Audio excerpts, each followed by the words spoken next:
On a pour habitude de s'assurer que tout le monde est bien là et nous entend bien. Donc, n'hésitez pas à nous le dire dans le chat, à nous dire bonjour et à nous dire si vous nous entendez bien. Ça nous permettra de démarrer en toute sérénité ce webinaire. Bonjour à tous ceux qui nous rejoignent.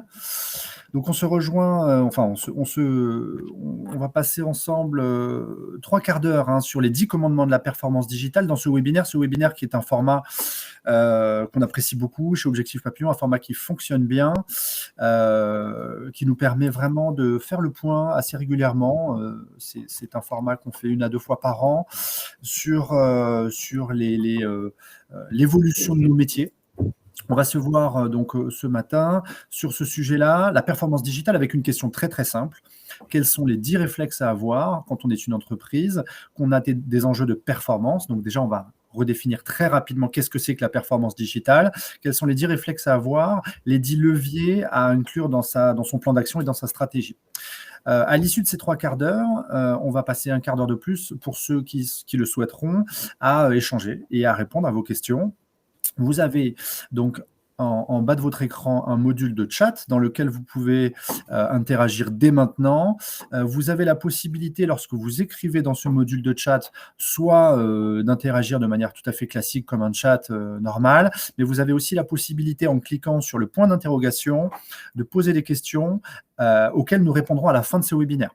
C'est-à-dire que si vous tapez votre question et que vous appuyez sur le point d'interrogation avant d'appuyer sur la touche entrée, ça nous permettra de taguer votre message comme une question et nous y répondrons tout à l'heure. Allez, on y va. Donc, merci à tous de participer à ce webinaire et on est parti. Alors, pour ceux d'entre vous qui ne nous connaissent pas. Objectif Papillon, nous sommes une agence très digitale qui se positionne autour de 3 pôles, le pôle Stories, le pôle Booster et le pôle Web. Le pôle Stories, c'est un pôle qui est dédié à l'identité de marque, au discours de marque.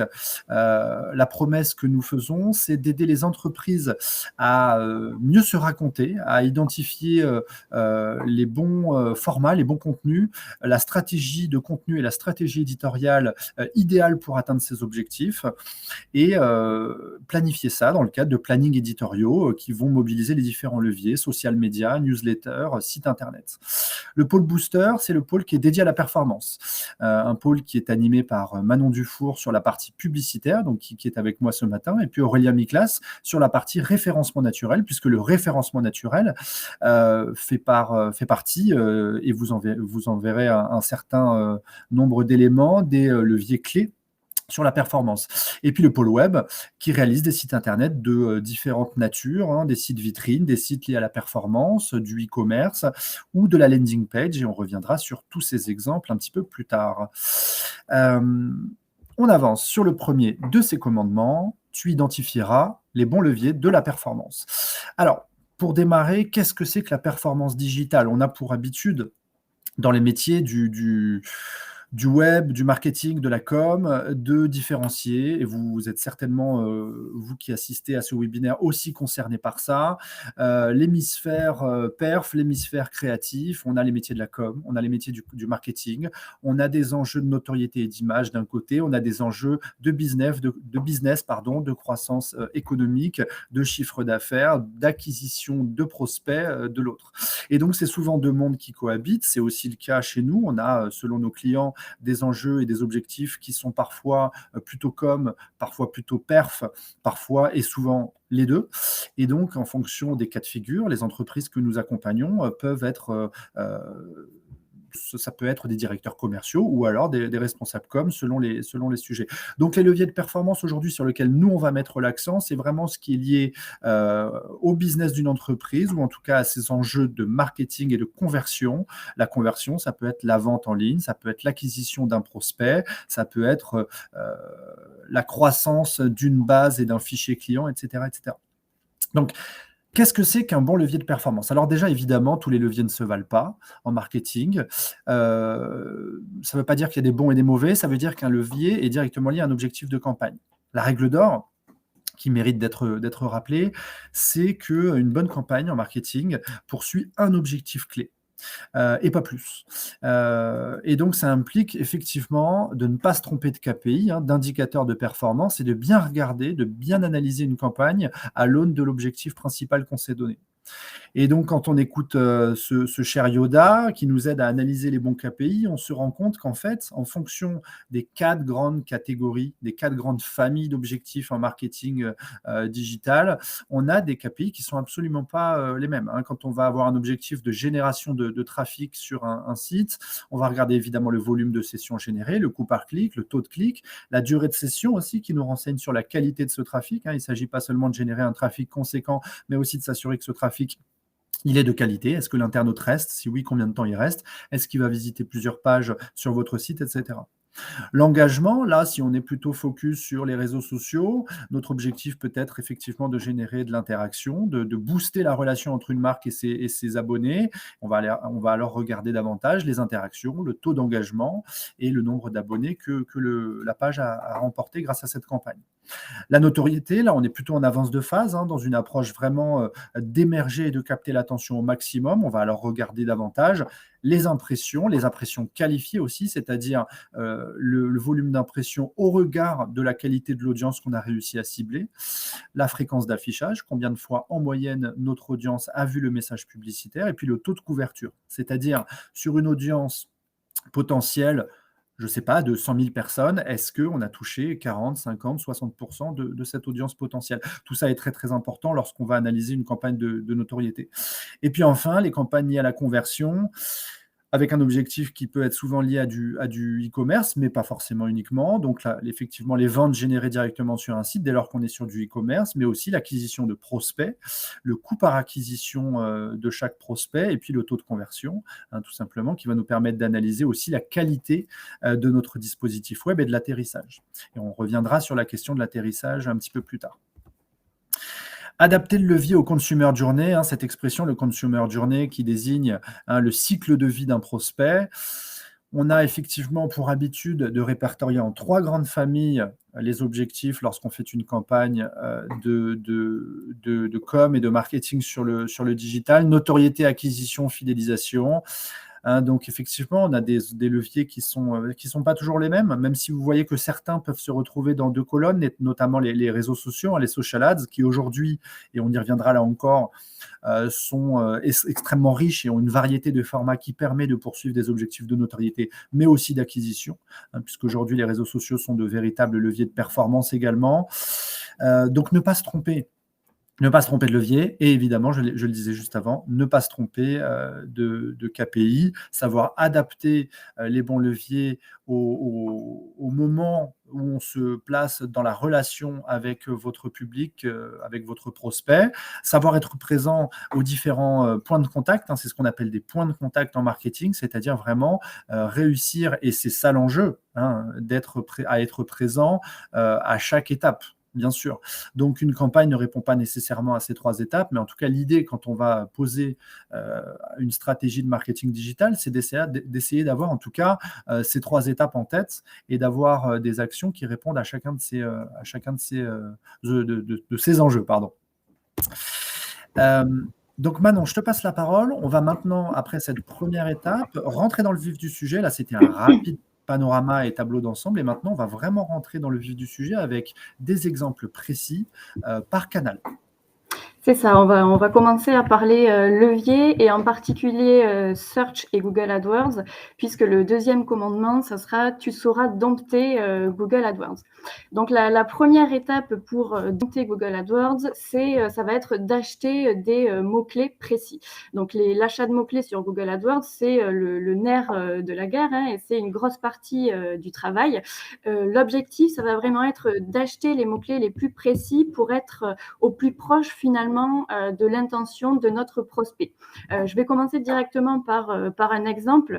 Imaginons que je lance une campagne de promotion pour un promoteur immobilier pour tenter de vendre des maisons haut de gamme à Bordeaux. Donc ici dans le tableau, il y a 2 exemples. À gauche, ça va être les termes de recherche qui nous intéressent, et à droite, les termes de recherche qui ne nous intéressent pas. Donc juste un petit point de vocabulaire. Quand on parle de termes de recherche, ce sont les mots-clés réellement tapés par les internautes. Donc, c'est vraiment ça qui nous permet d'analyser en profondeur les campagnes. Typiquement, là où il y a la petite flèche verte, donc les termes de recherche qui nous intéressent, on voit qu'on est sur des termes de recherche très, très précis. Là, on va vraiment avoir des remontées sur immobilier luxe Bordeaux, maison luxe Bordeaux. On voit qu'on est complètement dans le cœur de cible. À droite, on a des mots-clés, des termes de recherche du type promoteur immobilier Bordeaux, achat appartement Bordeaux. Alors, on peut se dire, oui, ça nous correspond puisqu'on est finalement dans la promotion immobilière, on est dans l'immobilier neuf. Mais en fait, non. Tout simplement parce que ces mots-clés sont trop éloignés de l'intention finale de notre acheteur. On sait que voilà, le prospect qui nous intéresse, c'est celui qui est déjà avancé finalement dans sa recherche, celui qui sait qu'il veut une maison à Bordeaux et plutôt haut de gamme. Donc, tout ce qui ne concerne pas ces recherches-là, on va vraiment les éloigner. En faisant ça, ça va nous permettre d'avoir moins de fuites budgétaires, puisqu'en fait, l'ensemble de notre budget AdWords va être finalement concentré sur uniquement les mots-clés et les termes de recherche qui nous intéressent. Aussi, on va avoir de meilleurs taux de clics dans la même logique. Finalement, vu qu'on cible que les gens qui sont potentiellement très intéressés par nos annonces, forcément, nos taux de clics sur les annonces sont meilleurs. Et idem pour les taux de conversion. Voilà, vu que notre cible est qualifiée, elle va plus facilement cliquer, plus facilement aller sur la page d'atterrissage et plus facilement aller jusqu'à la conversion. Le deuxième point, ça va être de mettre en place des annonces punchy. D'abord, l'idée, ça va être de se différencier. Donc là, vraiment, c'est en gros la partie où on va pouvoir faire du marketing, tout simplement, où on va mettre en avant notre promesse, on va mettre en avant les avantages de nos produits et on va vraiment essayer de se différencier. Alors, ça peut être des avantages liés, par exemple, à des offres promotionnelles. C'est ce qu'on voit dans l'exemple en haut, pour une entreprise de leasing automobile. Voilà, on va communiquer par exemple sur nos offres produits, sur nos offres spéciales, etc. Ou ça peut être d'autres preuves finalement autour de la marque. C'est ce qu'on voit dans l'exemple du bas pour un constructeur de maisons bois. Là, voilà, on va axer par exemple sur le fait que ce constructeur-là est numéro 1 de la maison en bois et ça va constituer finalement notre différenciation, notre preuve et ça va être l'argument de notre annonce AdWords. La deuxième partie, ça va être vraiment d'inciter l'internaute à interagir avec la marque. Alors oui, c'est bien de communiquer sur les arguments, etc. Mais il faut vraiment convaincre l'utilisateur et c'est le moment de le faire déjà dans l'annonce AdWords. Donc là, l'objectif, ça va être de se dire qu'est-ce que je peux offrir finalement à mon prospect, qu'est-ce que je peux lui proposer pour lui donner envie de rentrer en contact avec moi finalement.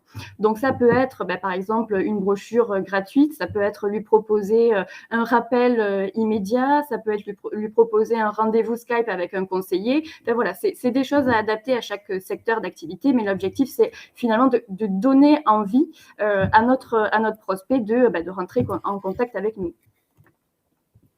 La troisième étape, ça va être de savoir si on peut faire confiance à Google ou pas. Aujourd'hui, l'automatisation sur Google AdWords, c'est vraiment un sujet qui est très important. Google nous pousse beaucoup plus qu'avant à automatiser l'ensemble de nos campagnes, donc que ce soit les enchères, les mots-clés, les annonces. Et nous, notre rôle en tant qu'agence, c'est vraiment de contrôler tout ça. Donc notre objectif, c'est pas de dire non, je veux pas du tout que mes campagnes soient automatisées, j'ai pas confiance en Google et je ne le laisse pas faire. Mais d'un autre côté, c'est pas non plus de se dire très bien, Google sait mieux les choses que moi et je le laisse faire à 100%. Nous vraiment, notre objectif, c'est en fait de savoir déplacer un petit peu le curseur entre le pas du tout automatisé et le tout automatisé. Donc typiquement, on a une méthode qu'on applique chez Objectif Papillon. On sait que les choses qu'on va pouvoir automatiser, c'est notamment les stratégies d'enchères. Alors évidemment, il faut y aller avec parcimonie, mais il existe des stratégies d'enchères en fait qui nous permettent de plus finalement mettre des coûts par clic max par exemple sur chaque mot-clé, mais où Google finalement va automatiser les enchères en fonction de plein de critères, en fonction des devices sur lesquels les internautes font leurs recherches, par exemple, en fonction de leur zone géographique, d'autres données en fait qui les concernent. Et c'est des choses qui peuvent bien fonctionner parce qu'en effet, Google a de la data que nous, de notre côté, on n'aura pas forcément. Donc, c'est intéressant de tester différentes stratégies d'enchères.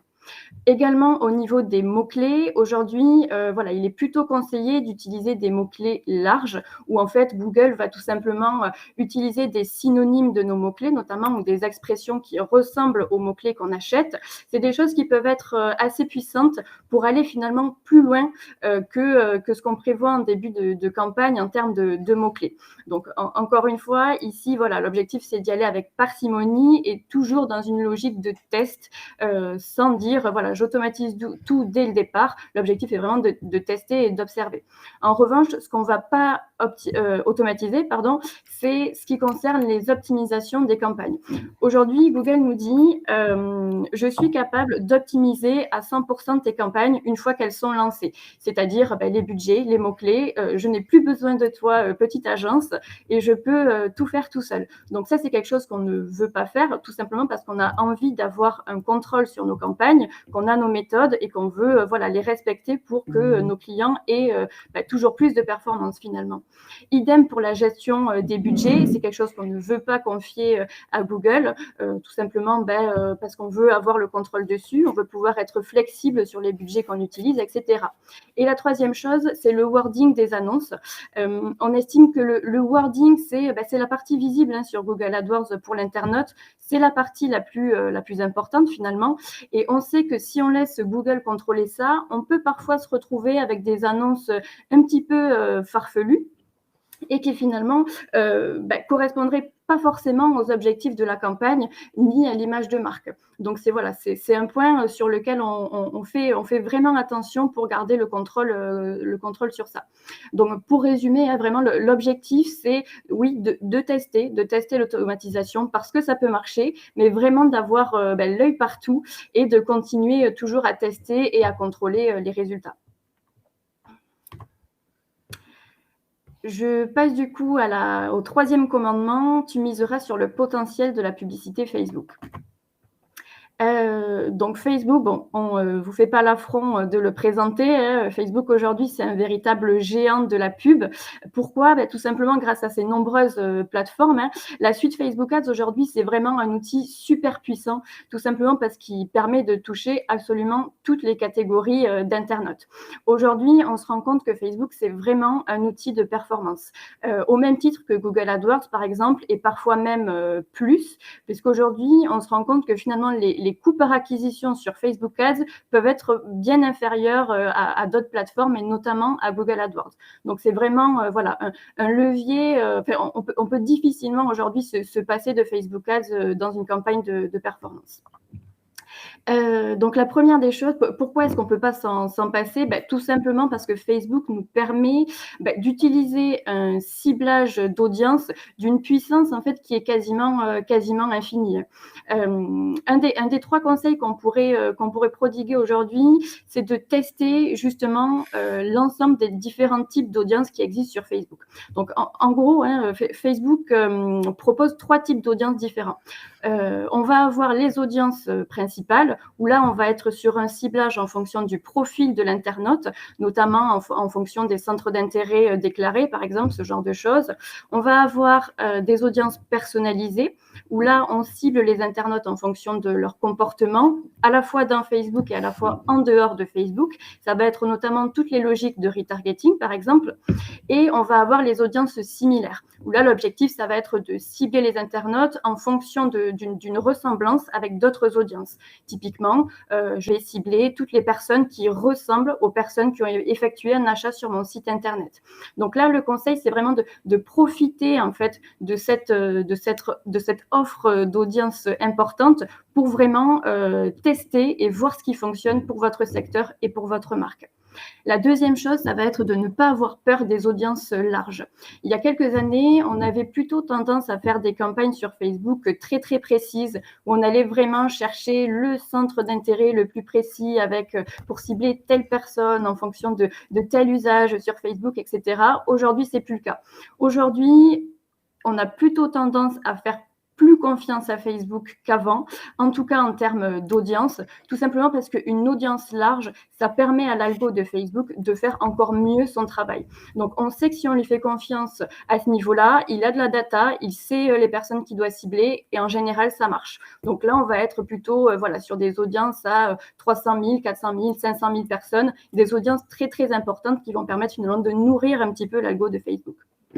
Et encore une fois, vous l'aurez compris, notre rôle d'agence aujourd'hui, la confiance n'exclut pas le contrôle. Donc oui, évidemment, on va tester des audiences larges, on va faire confiance à Facebook, mais tout ça, on va vraiment devoir le tester, le suivre et rester toujours flexible par rapport aux campagnes qu'on met en place.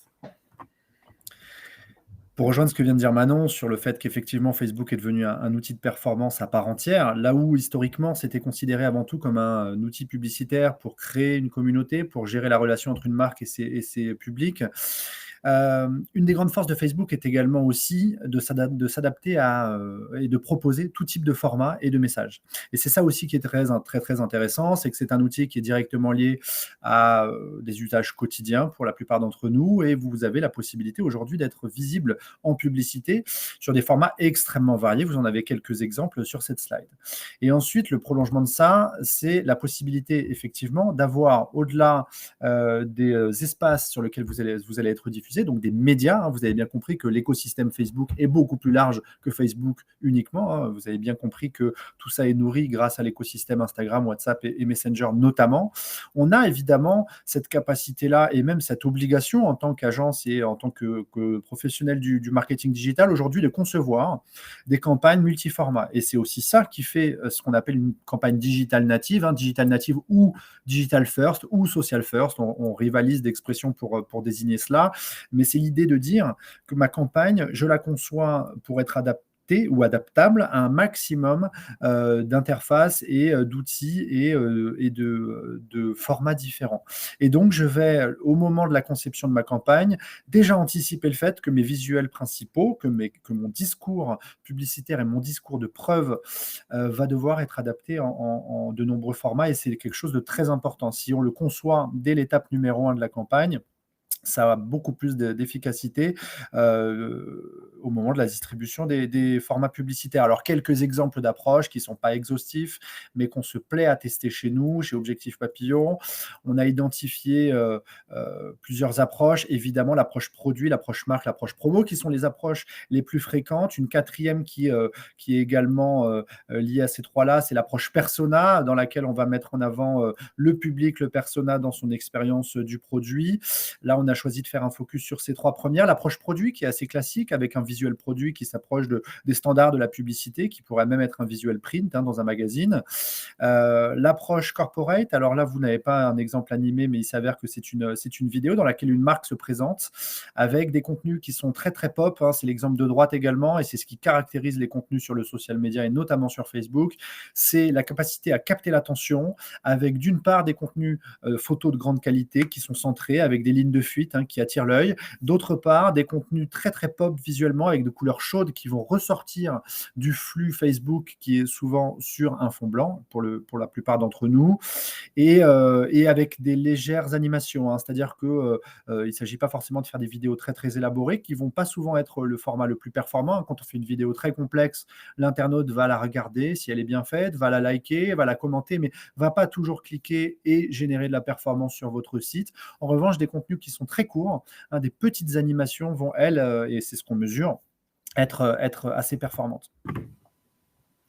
Quatrième conseil, maîtriser les inventaires programmatiques. Donc juste un petit mot de vocabulaire avant de passer à la suite. Donc quand on parle de programmatique, là on parle de campagne de display, donc avec bannière publicitaire où les enchères finalement sont totalement automatisées. Et là on va en particulier parler du display programmatique via Google, via la régie Google. Alors il y a deux façons de faire de la programmatique sur Google. Il y a la manière, on va dire, où on laisse totalement la main à Google sur les emplacements de diffusion, où on ne va pas contrôler en fait où seront affichées nos bannières, et on va avoir la deuxième option où on sélectionne finement l'ensemble des emplacements sur lesquels on souhaite être diffusé.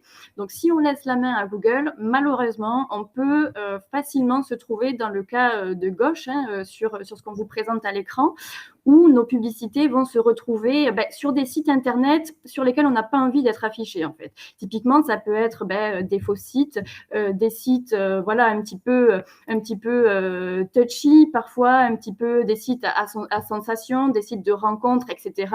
On peut se retrouver au milieu de publicités qui n'ont rien à voir avec notre offre ou avec notre marque. Donc voilà, on sait qu'il y a un risque à ce niveau-là. Donc vous l'aurez compris, nous on est plutôt partisans chez Objectif Papillon de la deuxième méthode où on va vraiment sélectionner manuellement l'ensemble des emplacements sur lesquels les bannières de nos clients vont être diffusées. La méthode qu'on met en place chez Objectif Papillon, ça va être en fait de construire ce qu'on appelle des bouquets thématiques. Donc, en fonction des objectifs de nos clients dans les campagnes et en fonction de leur secteur d'activité, on va vraiment construire manuellement une liste de diffusion où on sélectionne l'ensemble des sites qui nous semblent pertinents finalement pour les objectifs de cette campagne. Donc, ça peut être par exemple une liste immobilier, éducation, une liste uniquement avec des médias premium, ce genre de choses. C'est l'exemple que vous avez à droite avec une partie de la liste qu'on appelle effets IMO et qui sont dédiés par exemple à nos clients promoteurs immobiliers. Ce qui va être intéressant, c'est que cette liste finalement, cette liste de diffusion, on va la co-construire avec nos clients. Nos clients connaissent très bien leurs prospects, ils connaissent leurs usages, ils savent ce qu'ils font sur Internet, où ils se promènent un petit peu sur le web. Donc voilà, l'objectif, ça va vraiment être de construire ça avec nos clients pour avoir, on va dire, une liste de 200-300 sites qui est à la fois performante et à la fois qui respecte finalement l'image de marque de nos clients et dont on sait que ils vont pas être affichés soit à côté de publicités qui ne les concernent pas, soit dans des articles par exemple qui n'auraient rien à voir avec leur marque. Une chose aussi à bien noter sur la programmatique, ça va être la notion de géolocalisation. C'est un point super important parce que oui, c'est sûr que c'est bien d'être affiché sur de grands médias premium, mais si votre zone de chalandise, par exemple, elle est à Toulouse plus 60 km, ça sert à rien parfois d'afficher au niveau national parce que finalement le message va être peut-être un petit peu dilué et vous n'allez pas forcément toucher directement votre cible finalement ou alors une petite partie. Donc voilà, il faut vraiment partir sur l'idée d'une campagne en fait vraiment précise, donc à la fois sur les emplacements et à la fois sur la géoloc pour avoir une campagne qui est puissante et finalement cohérente. Un autre point, ça va être évidemment de choisir des emplacements qui sont cohérents en fonction du ciblage de la campagne. Typiquement, si on fait une campagne qui est dédiée aux seniors, évidemment, on ne va pas aller sur un site, un média qui est dédié aux 12-14 ans ou sur des blogs de ce type. Voilà, l'idée, c'est toujours de se dire, j'ai mon persona, j'ai mon prospect en tête, où c'est qu'il est sur Internet finalement, et surtout où c'est qu'il peut être réceptif à mon message. Donc, c'est vraiment ça qu'on garde en tête avec nos clients lorsqu'on construit ces listes d'emplacement. Le dernier point, ce qu'on propose de plus en plus régulièrement à nos clients, c'est un mix entre le gré à gré et la programmatique. Donc la programmatique pour la partie vraiment automatisation, campagne de performance à fond, et le gré à gré où là on va aller parler directement à des humains, à des régies, et où on va par exemple monter un dispositif avec, je sais pas, Se Loger, Le Bon Coin. Là l'intérêt, ça va être vraiment d'avoir un dispositif qui est totalement personnalisé en fait en fonction des besoins de nos clients. Alors en termes de ciblage notamment, mais aussi en termes de format. On sait que là, on va avoir accès à des formats qui sont beaucoup plus premium. Je pense par exemple au format habillage. Voilà, c'est un format. C'est en fait le gré à gré permet vraiment d'accéder à ces formats-là, à ces formats premium, à cette prestation premium, ce qui n'est pas toujours le cas sur la programmatique, qui a d'autres avantages. Et c'est pour ça que ce mix, en fait, est super intéressant dans la stratégie de nos clients. Je passe au point 5, tu construiras une stratégie emailing performante. Donc on dit souvent à nos clients que l'emailing avait été un petit peu oublié ces dernières années. Aujourd'hui, il revient vraiment en force et c'est un levier dont on peut vraiment pas se passer, notamment suite aux évolutions RGPD, etc., où c'est plus forcément aussi facile qu'avant de recibler les internautes sur le web, etc. Donc là, l'objectif est vraiment de chérir finalement notre base de contacts. Un des avantages de l'emailing, c'est qu'il existe des tas en fait d'emailing, de types d'emailing différents. On va avoir de la newsletter, donc par exemple une newsletter qui va être envoyée tous les 2 mois à notre base de contacts, où là l'objectif ça va être vraiment de fidéliser en fait notre base de contacts et d'entretenir la relation avec elle, dans une logique de rappel à l'esprit de la marque finalement. On va avoir l'emailing promotionnel, où là, on va être parfois sur un ton beaucoup plus punchy finalement. Là, l'objectif, c'est vraiment une relance de la base et l'objectif final, c'est de booster les conversions ou les ventes. Donc, on va être sur des messages plus promo, parfois plus produits, etc. On va avoir les emailings sponsorisés, où là, on va aller mettre en place une campagne d'emailing avec une régie. Je pense par exemple à une campagne pour un promoteur immobilier, où on va aller sur Se Loger ou Imo9, et où on va en fait acheter finalement la base de contact présente sur Se Loger ou sur Imo9. L'intérêt, c'est vraiment qu'on a une data qui est très qualifiée derrière. Typiquement, quelqu'un qui laisse ses coordonnées sur Imo9 ou sur Se Loger, on sait que c'est quelqu'un qui est finalement avancé en fait dans son intention, et on sait qu'on est sur une base qualifiée. Et on a de plutôt bons résultats sur ce type d'emailing. Le dernier type d'emailing, ça va être tout ce qui concerne l'emailing automation et le remarketing. Là, on va être vraiment dans une logique en fait, il y a plusieurs objectifs. Ça va être à la fois qualifier la base de contact, ça va être convertir et ça va être réactiver surtout des segments d'audience. Là, on peut mettre en place des dispositifs qui sont vraiment complexes et précis, où on va faire notamment des alertes emailing ou des relances de paniers abandonnés. Typiquement, je vais sur un site e-commerce, je mets un produit dans mon panier dans un environnement logué, mais je ne vais pas jusqu'à l'achat. Voilà, je peux recevoir quelques jours plus tard une alerte emailing qui me dit voilà, vous n'avez pas encore acheté ce produit, voici par exemple un code promo, où là vraiment voilà, l'objectif ça va être d'inciter finalement l'internaute à aller plus loin. Donc voilà, ce qu'il faut retenir de ça, c'est que vraiment l'emailing, c'est l'outil polyvalent par excellence, notamment parce qu'on peut aussi, en plus des différents types d'emailing, on peut utiliser des tons de communication différents finalement dans les emailing. On peut faire un emailing vraiment commercial, produit, promo. On peut être dans une logique plus éditoriale, une logique de conseil conso, de relais d'actualité par exemple. On peut être dans un emailing informatif, événementiel pour communiquer par exemple sur un salon, sur une offre produit. Enfin, voilà, on peut faire vraiment plein de choses et c'est un outil qui est super puissant et ça marche. Bon là on a mis 2 exemples parmi tant d'autres. C'était juste pour dire que voilà, autant dans le B2B que dans le B2C, on voit qu'il y a de très très bonnes performances sur l'emailing, à la fois en taux de conversion, où c'est souvent en fait le premier canal en termes de taux de conversion. Là c'est ce qu'on voit sur les exemples, sur ces 2 exemples-là, le taux de conversion est le meilleur, tous canaux confondus, et aussi en termes de coûts par acquisition, où parfois on est sur des coûts par acquisition qui sont bien inférieurs à des campagnes de conquête de type AdWords par exemple. Donc voilà, on est sur un outil très puissant. Allez, on va changer de sujet, on passe au SEO, le référencement naturel. Et aujourd'hui, on va se poser une question assez, entre guillemets, originale, ou en tout cas essayer de jeter un regard différent sur le SEO que ce qu'on a l'habitude de faire. Hein, souvent, on le prend sur l'angle technique ou en termes de netlinking, quels sont les liens qui renvoient vers quelle page, hein, ce qu'on appelle le maillage interne, notamment dans un site. Aujourd'hui, on va se poser la question de la data. Quelle est la data et la donnée et la compréhension des données utilisateurs de vos prospects qu'on peut mobiliser grâce au référencement naturel. Aujourd'hui, les outils liés au SEO, et on va en présenter quelques-uns, ce sont des outils qui permettent de se mettre dans la tête de votre public et de vos clients. Vous pensez connaître vos clients, vous avez peut-être fait des focus group ou pas, c'est une pratique qui se perd un peu, en tout cas, vous avez un certain nombre d'éléments, d'outils qui permettent d'analyser. Et on y reviendra d'ailleurs à la fin de ces 10 commandements, puisqu'on a de nouveau un sujet sur l'analyse et la data, en fin de webinaire.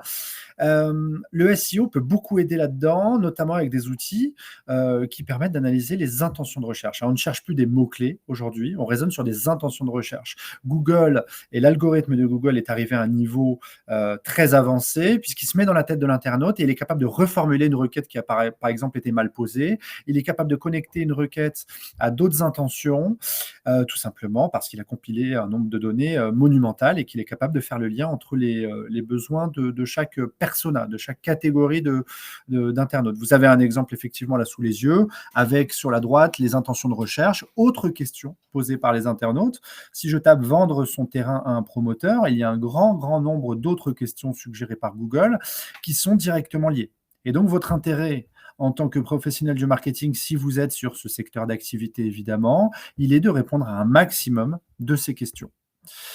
Il y a un outil qui s'appelle AlsoAsk, qui est un outil freemium, c'est-à-dire qu'il a une version gratuite, une version payante, mais qui déjà dans sa version gratuite permet un certain nombre de fonctionnalités que nous vous recommandons chaudement, qui permet de construire ce qu'on appelle l'arbre des intentions, d'identifier des intentions et leurs liens entre elles. Et c'est-à-dire qu'en fait, on a des intentions de premier niveau qui renvoient vers des recherches de second niveau, etc., etc. Ce qui nous amène, une fois qu'on a fait ce travail-là, grâce à cet outil vraiment super utile, de construire cet arbre des intentions et d'arriver à un très grand nombre de sujets potentiels qu'il est dans votre intérêt de traiter en création de contenu. Et donc la création de contenu, c'est la suite logique, c'est la suite directe, c'est-à-dire sur mon site internet, essayer de répondre à ces problématiques qui sont posées par les internautes.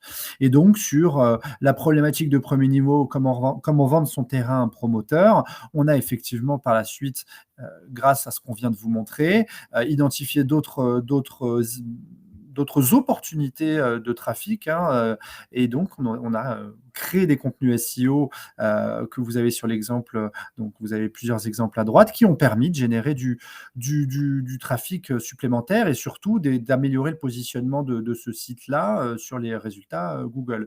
Donc ce qu'on peut dire pour résumer, et désolé, je me permets juste de rappeler qu'on est sur un format très rapide, on passe très vite sur chacun des sujets, ça fait partie des codes de ce webinaire.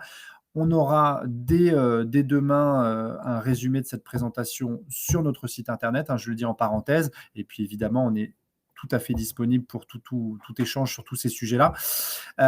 Voilà, vous êtes assis sur une mine d'or qui est souvent inexploitée pour chaque entreprise. Et donc là, on a un autre exemple d'outil avec la Google Search Console qui va directement, à partir des pages les plus vues sur votre site, vous dire quelles sont les requêtes qui ont permis effectivement de générer ce trafic. On est souvent surpris quand on regarde tout ça, et on est souvent surpris aussi parce que ça permet de mieux comprendre le public et voilà, d'identifier ce que je disais tout à l'heure, des opportunités, les résultats, quelques exemples.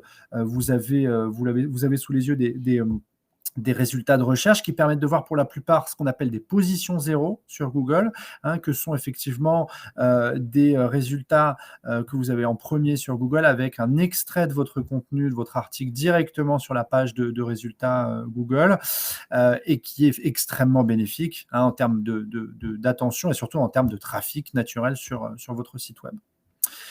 Allez, on passe au sujet suivant qui est le sujet collaborateur-ambassadeur. Un autre sujet qui génère de la performance et qui est souvent méconnu là encore. On parle beaucoup de LinkedIn, et de la même manière que Facebook est devenu ces dernières années un navire amiral comme levier de performance sur le web, LinkedIn est devenu de plus en plus incontournable dès lors qu'on travaille sur du B2B. LinkedIn, c'est un facteur essentiel de réputation d'abord. Vous tapez le nom de votre entreprise, vous tapez votre nom, vous allez voir, LinkedIn est très haut dans les résultats de recherche sur Google. Ensuite, tout simplement, l'adage « ensemble, on va plus loin », il n'a jamais été aussi vrai que lorsqu'on raisonne dans cette logique de collaborateur ambassadeur sur LinkedIn. En tant que responsable com ou marketing pour votre structure, vous avez sans doute, en tout cas c'est souvent le cas, il est très fréquent qu'on sous-estime le potentiel en termes d'image, mais pas que, justement, aussi en termes de performance et de résultats, vraiment sur une approche très, très zéroïste, en termes de performance digitale, le potentiel des dispositifs ambassadeurs sur LinkedIn. Et donc, nous, on développe ça depuis plusieurs années. Alors, effectivement, le deuxième constat, on vient de dire là, les résultats sur Google, effectivement, sont très visibles. Deuxième constat et deuxième argument, même s'il y en a bien d'autres, la force de frappe, tout simplement, hein, la caisse de résonance. Vous avez une page corporate avec un nombre d'abonnés qui est limité. Lorsque vous publiez sur cette page, il est fort probable que vous n'ayez pas 100% de ces abonnés qui voient tous les posts. Lorsque vous avez vos collaborateurs qui partagent eux aussi le post, le potentiel d'audience est décuplé.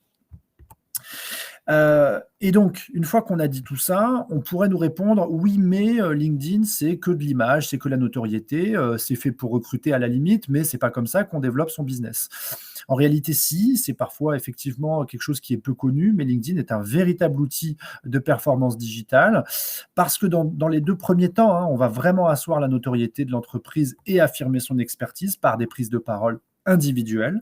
Hein, des experts de votre entreprise vont s'exprimer sur des sujets d'expertise, excusez-moi de la répétition, mais aussi sur de la curation, c'est-à-dire prendre la parole sur des sujets liés à leur activité en disant attention, les copains, là vous avez vu la dernière nouvelle de Google, c'est super important, faites attention. Et c'est aussi en prenant ce type de prise de parole que vous vous positionnez en tant qu'expert dans votre réseau.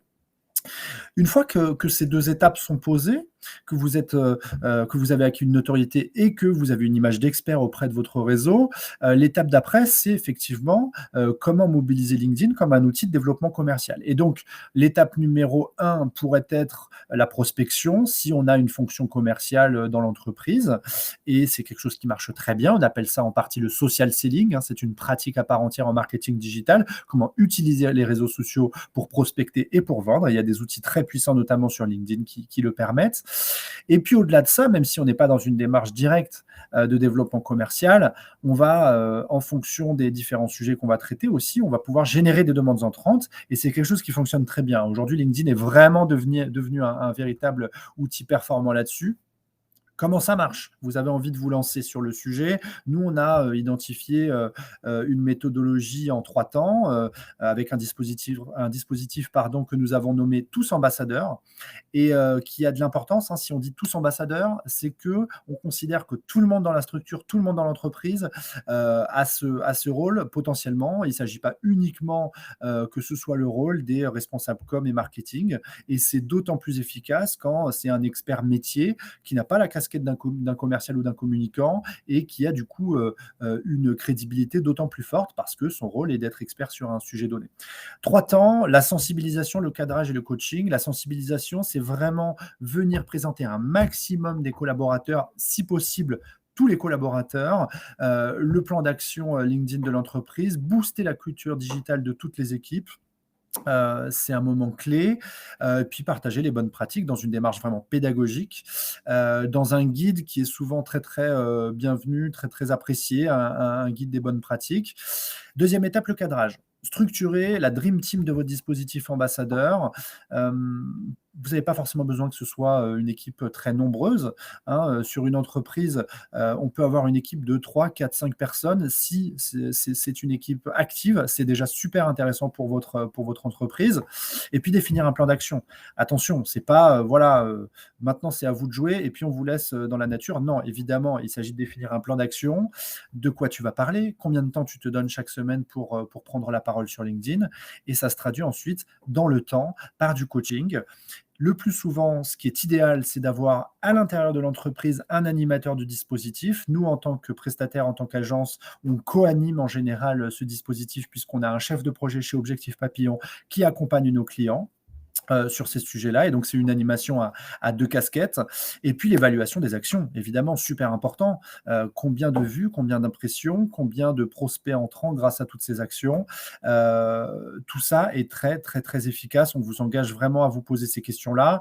On a, chez Objectif Papillon, toute une séquence de communication qui va être lancée d'ici quelques jours à ce sujet, avec des articles qui seront publiés sur notre site là-dessus. Donc, n'hésitez pas à les consulter. Manon, je te redonne la parole sur l'atterrissage. On a parlé effectivement dispositif de notoriété, on a parlé des différents leviers, sauf que faire de la performance, c'est aussi s'assurer que une fois que l'internaute a cliqué sur une pub et qu'il arrive chez vous, la page d'atterrissage soit optimisée au maximum pour générer de la performance.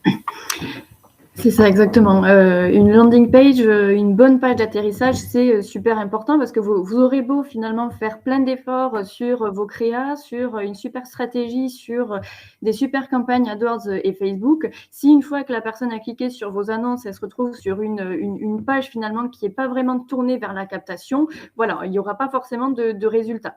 Donc le premier conseil, ça va être vraiment de penser captation. Que ce soit sur votre site, sur un mini-site ou sur une fiche produit, l'objectif, ça va vraiment être de multiplier les call to action. Là, l'idée, ça va être finalement de mettre en avant une promesse forte. Comme ce qu'on disait dans les annonces AdWords, finalement, il faut que ça se retrouve aussi dans votre landing page. Ça peut être, voilà, proposer un rendez-vous, une brochure gratuite, un rappel. L'objectif, c'est vraiment de donner envie finalement à l'utilisateur de rester sur la page d'abord et puis d'aller vraiment jusqu'au lead ou jusqu'à la transaction dans le cas de e-commerce. Il y a plein d'outils qui existent pour booster vraiment cette captation. Ça peut être de mettre en place des pop-in, notamment, c'est ce qu'on voit dans la petite capture d'écran de gauche. C'est un outil qui est très performant en fait, puisque ça permet vraiment de capter l'intention finalement de l'utilisateur très, très rapidement et de booster le taux de conversion.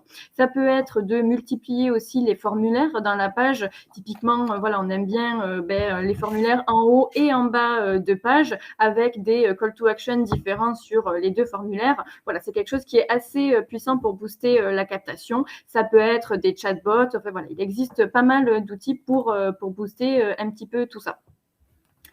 Baptiste, je te laisse la main sur cette slide. Simplement rappeler que l'importance d'une page d'atterrissage réussie, d'abord, c'est effectivement qu'elle soit optimisée pour la performance, mais aussi qu'elle soit cohérente. Et quand on parle de cohérence, il y a deux choses. D'abord, la cohérence graphique. Vous lancez une campagne de com ou d'ailleurs, parce que là, l'exemple qu'on donne, que vous avez sous les yeux, c'est une campagne qu'on a réalisée chez Objectif Papillon et qui avait un espace-temps limité, puisque c'était une campagne qui était sur 6 semaines. En réalité, c'est pas seulement vrai pour une campagne. C'est-à-dire que même en fil rouge, toute l'année, quand vous communiquez, vous avez des codes, vous avez une charte graphique d'entreprise. Et voilà, c'est important de le rappeler. Il s'agit que votre page d'atterrissage soit raccord, soit cohérente en termes d'approche graphique et puis aussi en termes de promesses, de discours de preuve, qu'on soit sur quelque chose de complètement logique. Dès lors qu'on fait une campagne multicanale, on prend la parole sur plein de supports. Ça peut être sur le tramway, sur le métro, en affichage, en print, et puis évidemment avec les différents supports sur le digital, social media, newsletter, etc. C'est très bien parce que vous allez chercher les internautes et vos publics de plein de manières différentes. Mais par contre, super important, ayez un maximum de cohérence et donc aussi sur la page d'atterrissage. L'outil le plus puissant finalement pour un atterrissage vraiment réussi, ça va être de mettre en place des landing pages dédiées à votre campagne. Donc ça peut être des landing pages internes ou externes au site. Il existe plein d'outils du type GetLandy, etc. Mettre en place une page d'atterrissage, une landing page, vraiment dédiée à votre campagne, ça va permettre en fait de supprimer finalement les opportunités de fuite qui seraient présentes sur des pages classiques, on va dire, de votre site internet. Là, on est vraiment sur une landing page dédiée avec un message et un objectif. Donc, on sait que l'utilisateur va pas forcément avoir envie d'aller se balader sur les 58 autres pages de votre site. Là, il est vraiment focalisé sur un message, un objectif. Le contenu est totalement finalement pensé et adapté pour être en adéquation avec votre campagne. Je reprends l'exemple d'une campagne pour un promoteur immobilier. Si je vends des appartements 4 pièces à Toulouse, ma landing page, elle va parler d'appartements 4 pièces à Toulouse, pas à Bordeaux, pas à Marseille. On va être vraiment focalisé sur le sujet de la campagne. Et c'est ça qui va nous permettre de gagner en cohérence finalement. Des éléments de réassurance aussi qui sont super importants. On ne va pas parler que du produit, on va aussi quand même parler un petit peu de la marque et de ses outils. En général, voilà, il peut y avoir une bande finalement présente sur la landing page pour communiquer un petit peu sur quels sont finalement les arguments de ma marque, qu'est-ce qui peut rassurer l'utilisateur, qu'est-ce qui peut le convaincre finalement de rentrer en contact avec moi. Et encore une fois, nos fameux call to action qu'on va placer finalement tout au long de notre landing page et qui va permettre de booster les taux de conversion. Ce qu'on observe chez Objectif Papillon pour les campagnes de nos clients, c'est que vraiment les landing pages optimisées permettent de booster de façon assez exceptionnelle les résultats. On observe parfois des taux de conversion x5 si on prend une page d'atterrissage lambda et une landing page totalement optimisée, et des coûts par conversion qui sont souvent bien plus bas sur ce type de landing page, parfois divisé par 4. Donc c'est vraiment voilà un outil qu'il faut intégrer à sa stratégie de performance finalement. 9e commandement, on va parler donc remarketing. Tu recibleras tes audiences grâce au remarketing. Alors, le premier sujet que je voulais aborder, c'est est-ce qu'il est toujours possible aujourd'hui de faire du retargeting, notamment après l'ouragan RGPD? Donc, la réponse est oui, et c'est même toujours finalement recommandé. Hein. Donc, pour rappel, le retargeting, c'est le fait de recibler les internautes de votre site web. Donc là, on va être vraiment sur une audience qui est très qualifiée en fait. C'est des personnes qui ont déjà fait l'effort de venir sur votre site, qui sont déjà potentiellement intéressées par votre marque ou vos produits. Donc voilà, ce serait finalement dommage de perdre cette audience et de ne pas la réutiliser, de ne pas rester en contact avec elle. Ce qu'on observe sur les campagnes de retargeting, c'est que les coûts par conversion sont souvent inférieurs et ça finalement, peu importe la plateforme. Ça peut être sur le display, ça peut être sur du Facebook Ads par exemple. On observe de bons coûts par conversion sur ce canal-là. Un des points forts aussi du retargeting, c'est qu'on est là finalement sur un double objectif, un double impact, à la fois sur de la visibilité et à la fois sur de la performance. On va toucher une audience large et qualifiée. On va mettre en place de belles créas, de beaux messages, et on va vraiment remplir un objectif de visibilité et d'image de marque finalement. Et à côté de ça, on sait que c'est un levier super performant où notamment on aura des coûts par conversion plutôt intéressants. Donc voilà, il y a vraiment ces deux objectifs à prendre en compte. Je pondère ceci dit mes propos, hein, donc attention quand même. Aujourd'hui, il devient difficile de mettre en place des campagnes de retargeting si l'audience de votre site est trop faible. Donc on le sait, hein, aujourd'hui, on peut plus retoucher finalement tous les internautes, et c'est tant mieux hein, avec toutes les réglementations qu'il y a eu autour de la RGPD. Donc si votre audience est vraiment trop faible sur votre site, vous pourrez sans doute pas mettre en place de retargeting, en tout cas pas sur des régies du type Google et Facebook. Je peux pas vous donner de chiffres précis sur le volume d'audience, tout simplement parce que ça dépend de plein de paramètres, notamment les taux d'acceptation des cookies, etc. Mais voilà, on constate que globalement sur des petites audiences de sites, c'est plus compliqué qu'avant. Deuxième point à prendre en compte, et surtout depuis que nos audiences finalement sont plus petites qu'avant, c'est qu'il faut vraiment faire attention et bien gérer la répétition et le capping des campagnes. Ce qu'on veut surtout pas dans une campagne de retargeting, c'est bombarder notre groupe d'internautes avec le même message à l'infini sur une durée très longue et avec une répétition très importante, par exemple 2 fois par jour. Voilà, c'est quelque chose qu'on veut vraiment éviter. Il y a des outils, il existe des méthodes pour éviter ça, à la fois dans le paramétrage des campagnes, où on va par exemple rentrer le nombre de diffusions qu'on souhaite pour une campagne au niveau de la semaine ou au niveau du mois, et ça va également se jouer sur le budget. Si on lance une campagne de retargeting avec un budget extrêmement important alors que notre audience est minuscule, on va se retrouver à toucher tout le temps les mêmes personnes finalement en boucle, et ça va avoir l'impact inverse et ça va vraiment affecter de façon négative nos performances. Donc voilà, c'est vraiment quelque chose à garder en tête. Et la dernière chose pour conclure sur ça, aujourd'hui, le retargeting, donc c'est un levier important. Ceci dit, c'est plutôt intéressant de l'intégrer dans une stratégie globale avec d'autres logiques de performance et d'autres logiques de conquête, d'autres leviers de conquête. Ça peut être intéressant de l'intégrer dans un mix média avec à la fois du retargeting et à la fois des campagnes de conquête sur AdWords et sur Facebook, par exemple. Autre point sur le retargeting, il est possible de faire des choses très, très avancées, en fait, sur le retargeting. La façon la plus basique, finalement, de faire du retargeting, qui peut être importante et efficace aussi, mais voilà, on va dire, le retargeting de base, c'est cibler tous les visiteurs du site, sans distinction. L'étape d'après, ça va être de gagner en précision, où je vais pouvoir cibler des visiteurs qui ont interagi avec certaines pages de mon site ou certains éléments de mon site. Par exemple, je vais recibler les personnes qui ont commencé à remplir un formulaire sur mon site, mais qui ne sont pas allées jusqu'à la fin. Voilà, là, on affine encore un petit peu plus notre audience. Et le dernier niveau, finalement, ça va être le retargeting dynamique, où là, on va mettre en place des publicités qui sont personnalisées et qui sont basées, finalement, sur le comportement qu'a eu l'utilisateur. Par exemple, je suis utilisatrice, je mets, encore une fois, un produit dans mon panier, mais je ne l'achète pas. Je vais pouvoir être reciblée sur des campagnes display, sur Facebook, sur Instagram, avec des publicités qui me reproposent en fait ce même produit et des produits qui peuvent également m'intéresser. Donc l'idée là, ça va être, il est possible en fait de mettre en place du retargeting du plus générique au plus précis. Les 3 niveaux ont leur intérêt. C'est des choses qu'on peut tester quasiment en parallèle, puisque ça n'a pas du tout les mêmes objectifs. Mais en tout cas, voilà, c'est bien de garder en tête qu'il existe ces 3 niveaux. C'est toujours intéressant.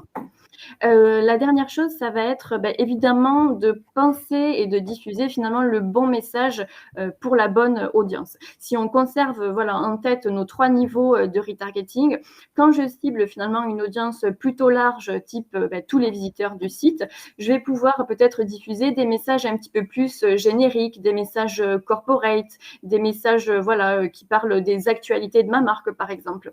Et ensuite, je vais sur mes audiences un petit peu plus précises me poser d'autres questions par rapport à ces messages.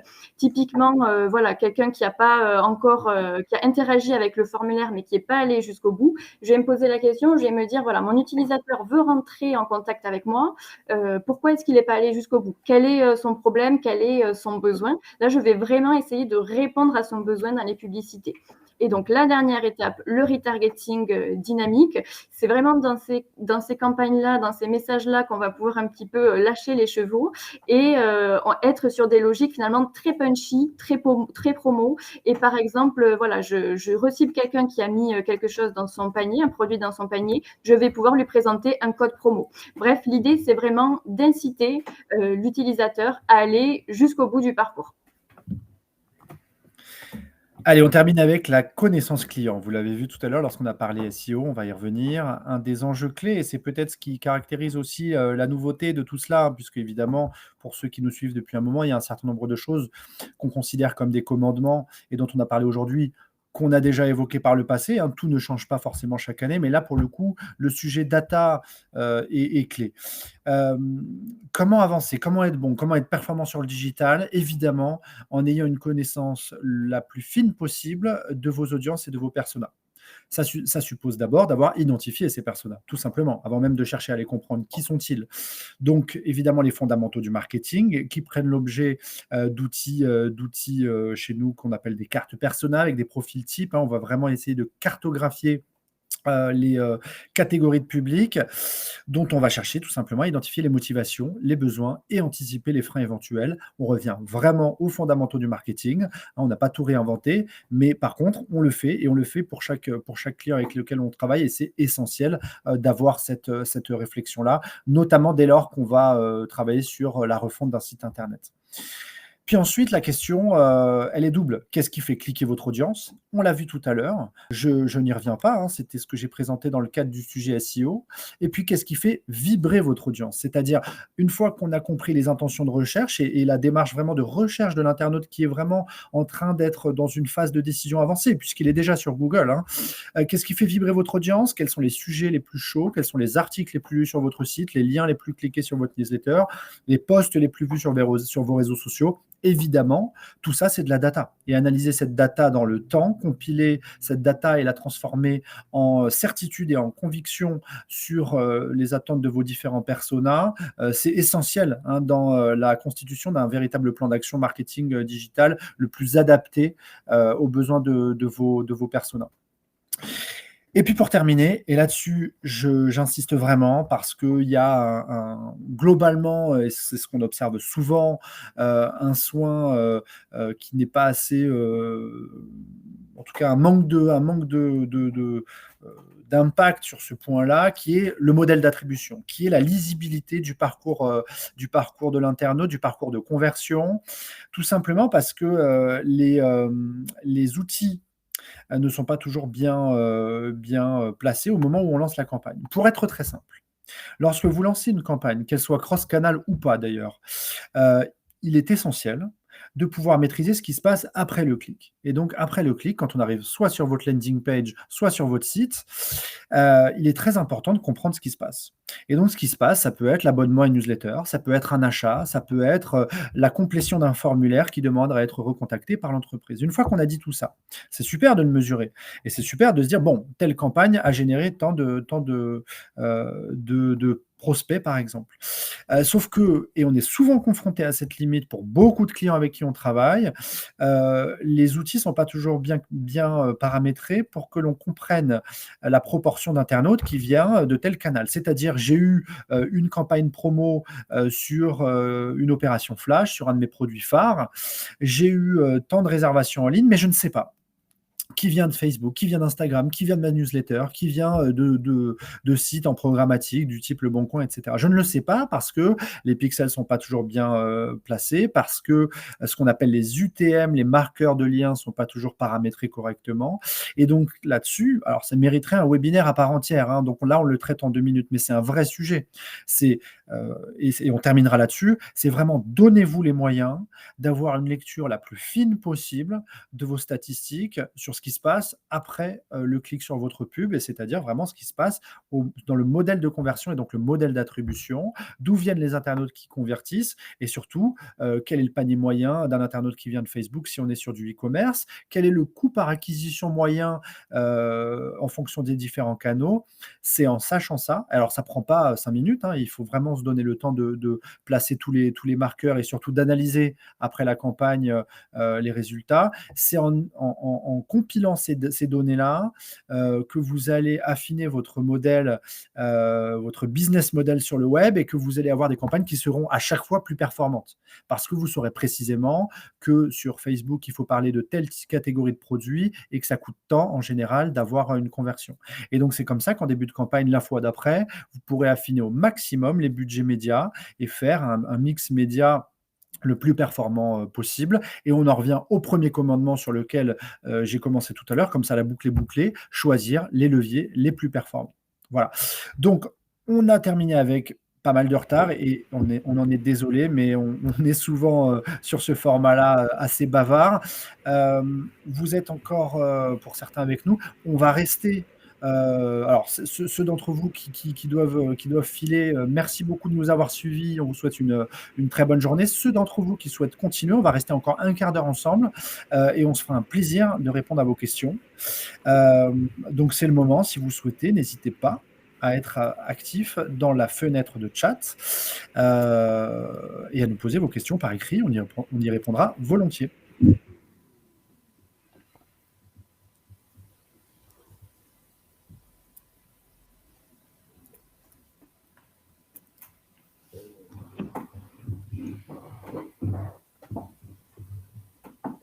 Alors, en attendant que des questions soient posées, juste répondre à la boutade tout à l'heure qui a été partagée par Claire sur le crash de Facebook. Oui, évidemment, on a tous été touchés de près ou de loin. Pour revenir sur ce qu'on disait tout à l'heure, Facebook qui est devenu un vrai poids lourd de la performance digitale, on se rend bien compte hein, pendant ces 6 heures de crash qu'il y a eu avant-hier, hein, c'est ça? C'était lundi en fin de journée, si je dis pas de bêtises. On se rend bien compte de l'impact que cet écosystème-là a pris dans nos vies à chacun. Je veux dire, on a tous été touchés. On pouvait plus envoyer de messages sur WhatsApp, on pouvait plus analyser en tant que marketeurs, nos campagnes sur les réseaux sociaux, on pouvait plus forcément se rendre sur les réseaux. On voit bien que l'espace de 6 heures, ces outils qui n'ont plus été disponibles, on voit bien à quel point ils ont pris de l'importance. Donc oui, on espère que c'est la fin des crashs et qu'il n'y en aura pas de nouveau. En tout cas, voilà, ça prouve à quel point ces outils sont importants. Pour terminer aussi sur le sujet WhatsApp, parce que les différents confinements et la situation Covid a fait que, et vous le savez sans doute, vous êtes peut-être certainement aussi à titre personnel concerné par ça, l'usage de WhatsApp s'est très très fortement développé partout en France, chez tous les internautes français. Et c'est pas pour rien que Facebook se renforce aussi. C'est-à-dire qu'avec WhatsApp, avec l'utilisation des différents outils de la suite Facebook, il y a une meilleure compréhension et une meilleure data utilisateur. C'est-à-dire que plus on utilise ces données-là, plus Facebook affine sa compréhension de chacun de nous et compile des données sur nos caractéristiques, nos attentes, etc.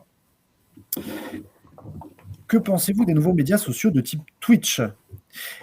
Alors, écoutez, c'est intéressant que vous posiez la question parce qu'on en a parlé très récemment chez Objectif Papillon. Ça a fait l'objet d'un séminaire interne.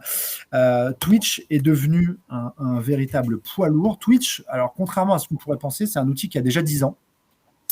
On ne le sait pas forcément parce que c'est un outil qui a émergé dans la sphère publique il y a finalement assez peu de temps. Twitch, c'est un outil donc qui est né pour de la diffusion du streaming vidéo live de jeux vidéo et aujourd'hui qui est bien d'autre chose que du jeu vidéo. C'est un outil très puissant pour aller toucher une cible plus jeune, même si aujourd'hui ça bouge. Les tranches d'âge connectées à Twitch ont tendance à augmenter, mais on est quand même sur une moyenne d'âge qui est autour des âges liés à l'adolescence, sur des sujets, donc je le disais, qui sont plus uniquement sur du jeu vidéo. Donc c'est très très performant si vous voulez toucher ces ados-là, sur des sujets quand même grand public. Pourquoi ? Parce qu'aujourd'hui, la plateforme publicitaire de Twitch, si vous souhaitez y faire de la pub en tout cas, ne vous permet pas d'affiner de manière extrêmement précise avec de la géolocalisation très très fine. On ne peut pas aller toucher sur une zone géographique très très précise. En termes de capacité de ciblage, ça va être aussi assez large. Donc on est sur des formats publicitaires qui sont assez proches de ce qu'on peut avoir sur YouTube, avec de la vidéo soit en pré-roll, c'est-à-dire avant le lancement d'une vidéo en stream, soit in-stream, c'est-à-dire dans l'intervalle au milieu d'une diffusion d'un stream vidéo. Donc c'est un outil surpuissant qui appartient à Amazon. Amazon a racheté Twitch. Et donc, la suite Amazon, qui fait aussi partie des GAFAM, et elle aussi très très puissante. On a souvent parlé d'un duopole entre Google et Facebook qui se partagent l'essentiel du marché de la publicité en ligne. Aujourd'hui, Amazon est le troisième larron et renforce ce duopole. On a vraiment ce trio d'acteurs et donc Amazon est également puissant grâce à Twitch.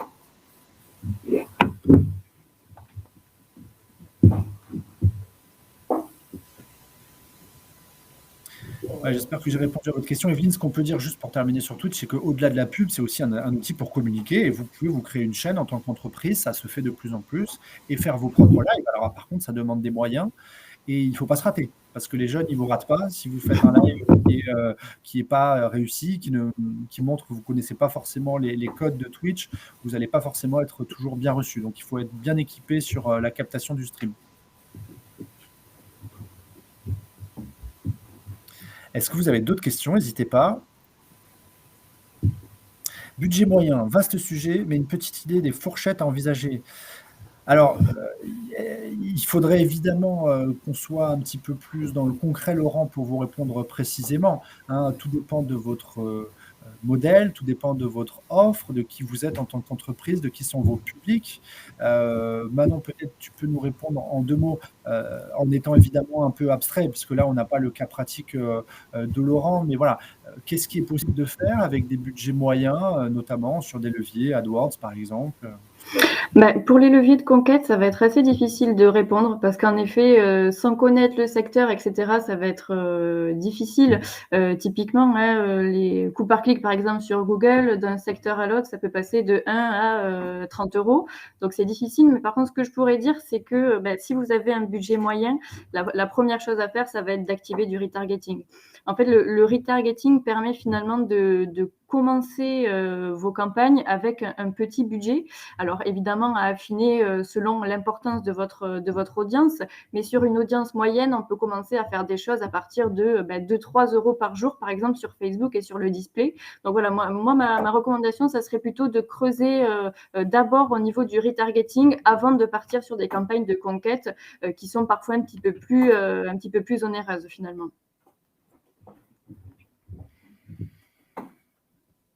Merci pour votre réponse sur Twitch. Pourriez-vous citer quelques outils pour créer des landing pages? Maintenant, je te laisse répondre. Oui, bah, nous, on utilise notamment, 2 outils, Getlandy et Unbounce, qui sont des outils qui permettent, bah, de créer vraiment, soi-même finalement des landing pages de A à Z et qui fonctionnent, très, très bien. Donc je citerai les 2. Je vais vous l'écrire comme ça, vous aurez, les 2.